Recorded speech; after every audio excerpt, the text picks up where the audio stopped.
সাকিব খান যতক্ষণ না পর্যন্ত জায়গা ছাড়ছে বা সে আমাদের বেঁচে থাকছে ইন্ডাস্ট্রির জন্য বা আমাদের জন্য, ততক্ষণ পর্যন্ত সম্ভাবনা নেই অন্য কোনো নায়কের এক নাম্বার হওয়ার। আজকে আমি আপনাদেরকে একটা ভবিষ্যৎবাণী বলে দিই, হাড্ডাহাড্ডি লড়াই হবে বলতে যেটা বলে, আমি তিনটা ছবিরই হাইপ ভালো, কাস্টিং ভালো এবং ডিরেক্টর ভালো এবং মেকিং টেকিং যতটুকু দেখেছি, টিজার সং যা দেখেছি বলে যায়। তবে আমি অবশ্যই এটাকে এর মধ্যে থেকে বরবাদকে অনেক দূরে এগিয়ে রাখবো, কারণ বরবাদের মেকিং লুক অ্যান্ড প্রত্যেকটা জিনিসই, আমি খুব স্টাইল বা ফ্যাশন সচেতন মানুষ, আমার ডেফিনেটলি ওই ছবি স্টাইল লুক বা প্লট বা সাকিবের পুরো ফ্যাশন, শার্ট, ড্রেস সেন্স, পুরো জিনিসটাই আমার কাছে খুব ভালো লেগেছে।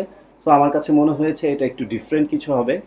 আর পাশাপাশি দাগি বা জঙ্গলি বা আরও যা যা আসছে, ডেফিনেটলি সেটাও তারাও ভালো বিজনেস করবে বা করুক, যাতে আমাদের বাংলা ইন্ডাস্ট্রি বা বাংলা সিনেমা ইন্ডাস্ট্রির জন্য একটা চেঞ্জ আসে। কারণ আমাদের সারা বছর ছবি দেখি না বা সারা বছর ছবি মুক্তি পায় না, অনেক হল বন্ধ হয়ে যাচ্ছে। সো হল বাঁচানোর স্বার্থে এবং আমাদের সংস্কৃতি বা আমাদের ফিল্মকে বাঁচানোর স্বার্থে আমাদেরকেই উচিত যে আমরা গিয়ে হলেই যাব, ছবি দেখবো, ঈদের প্রত্যেকটা ছবি দেখবো এবং প্রত্যেকটা ছবিকে ব্যবসা সফল করব, তাতে করে আমাদের নিজেদের সিনেমা ইন্ডাস্ট্রি বা বাংলা সিনেমাকে বেঁচে থাকবে, অনেক দূর এগিয়ে যাবে। তবে আবারও বলছি, আমার ফার্স্ট এবং সেকেন্ড থার্ড বলেন, আমার প্রায়োরিটি লিস্টে ডেফিনেটলি বরবাদ। আচ্ছা, সাকিব খানের প্রিয়তমার পরে লুক চেঞ্জ হচ্ছে, যেমন প্রিয়তমা একটা লুক ছিল, বৃদ্ধ লুক, তারপর আস্তে চেঞ্জ হচ্ছে। আসলে একসময় মানুষ আসলে সাকিব খানকে বলতো লিপস্টিক খান, আপনি জানেন, আস্তে আস্তে যে চেঞ্জ হচ্ছে, আসলে কি মনে হচ্ছে একজন নায়ক নিয়ে কি চলবে? আসলে আমাদের দেশের ফরম্যাটটা কি, একজন দেশের চলে লুকগুলো তো ডেফিনেটলি সে এক্সপেরিমেন্ট করছে এবং প্রচুর সে গ্রুমিং করেছে এবং এত বেশি চেঞ্জ, এত বেশি ডেভেলপ, সেটা আমরা সবাই দেখতে পাচ্ছি।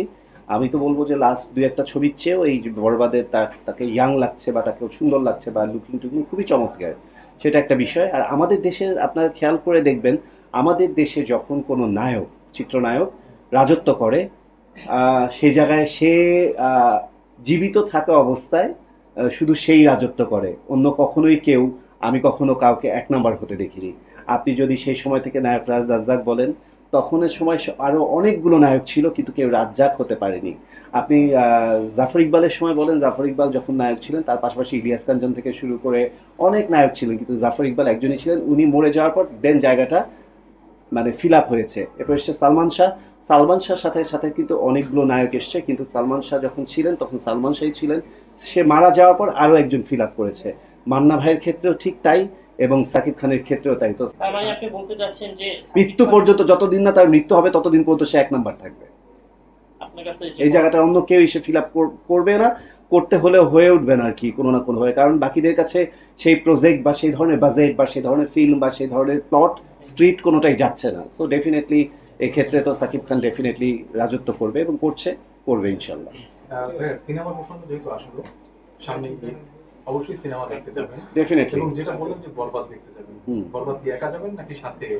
আমি প্রত্যেক ঈদেই একবার আমার ফ্রেন্ডের সাথে দেখি, একবার সিনেমার ইউনিটের সাথে দেখি, আবার একবার হচ্ছে হলো ফ্যামিলি মেম্বারদের যদি ভালো লাগে সেটা আবার ফ্যামিলি মেম্বারদের সবাইকে দেখাই। এটা আমার ঈদের মজার সাথে একটা সামিল। মানে আমি সবসময় ঈদের চেষ্টা করি, যে ছবিটা ভালো লাগে আমি রিপিট করি, দুবার দেখার চেষ্টা করি।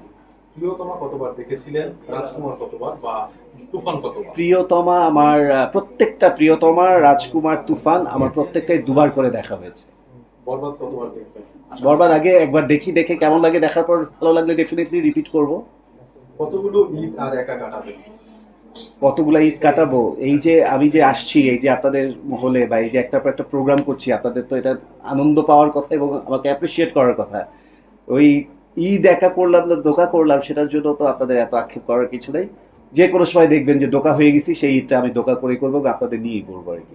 কিছুক্ষণ আগে আপনাকে একটা কোশ্চেন করা হয়েছিল যে আপনি বিভিন্ন পোশাকে এবং আপনার শরীর থেকে সবকিছুই আমরা জানলাম, কিন্তু একটা বিষয় আছে, সেটা হচ্ছে আপনাকে যে লুকটা, এক লুকে দুইবার আসলে কখনো দেখা যায় না।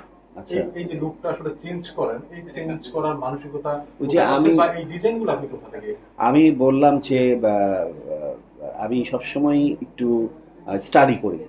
আমি চেষ্টা করি যে আজকে আমার কি প্রোগ্রাম, আজকে কি আমি অ্যাওয়ার্ডে যাচ্ছি, নাকি আজকে আমি শুটিংয়ে যাচ্ছি, নাকি আজকে আমি একটা সাইনিংয়ে যাচ্ছি, নাকি একটা লঞ্চিং ফিতা কাটতে যাচ্ছি।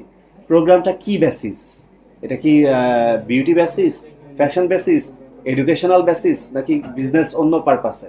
তো আমি সেটাকে মাথায় রেখে সেই থিমকে বেস করে আমি অলওয়েজ গেট আপ নিয়ে খুবই রিসার্চ করি, স্টাডি করি, দেন সেভাবে করে আমি আমার ড্রেস রেডি করি, তারপর চিন্তা করি কোথায় রেডি হব।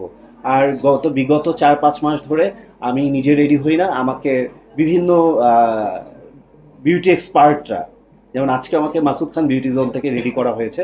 সো এই বিভিন্ন বিউটি এক্সপার্টরা আমাকে রেডি করে, তাদের সাথে আমি ডিসকাস করে নানানভাবে এই পোশাকটাকে কিভাবে প্রেজেন্ট করা যায় সেটা নিয়ে আমি এবং তারা লুক নিয়ে এক্সপেরিমেন্ট করে দেন একটা রেজাল্ট আসে এবং সেভাবে আপনাদের সামনে আমি হাজির হই। ভাইয়া, এই তো। অনেক ইন্ডাস্ট্রিতে অনেকেই আছে যাদের পথ চলা আপনার হাত ধরে, কিন্তু তারা এখন আপনাকে ওইভাবে বা দেখা গেছে মূল্যায়নটা আপনাকে করে না। তাদের উদ্দেশ্যে আসলে আপনার কি বলার আছে? কিন্তু আসলে অডিশন কিন্তু